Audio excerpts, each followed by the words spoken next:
રાજકોટથી રાજકોટના જસદણમાં સરકારી જમીનમાં કૌભાંડ સામે આવ્યું। નવાગામમાં સરકારી જમીન પડાવવા માટે કારસ્તાન કર્યું। બે ભાઈઓએ સરકારી જમીનના ખોટા લેટરપેડ બનાવ્યા। ગ્રામ પંચાયતના ખોટા લેટરપેડથી બોગસ દસ્તાવેજ બનાવ્યા।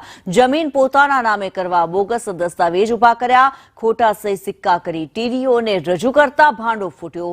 મંજી ભોજાણી અને તેના ભાઈ વિરુદ્ધ ફરિયાદ નોંધાઈ છે। નવાગામના સરપંચે બે ભાઈ વિરુદ્ધ ફરિયાદ નોંધાવી છે।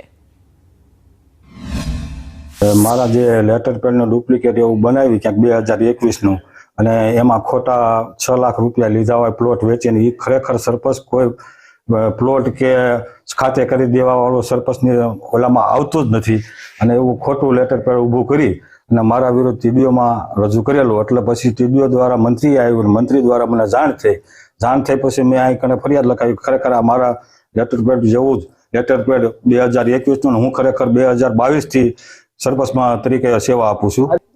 એમાં લખ્યું છે 6 લાખ રૂપિયા, 1 લાખ રૂપિયા કે ખાતે કરવાના દીધા અને 2 લાખ રૂપિયા સરકારી જે જમીન છે પ્લોટ, એ ખરેખર કોઈ સરપંચ વેચી કે નહીં એ હું બરોબર જાણું છું।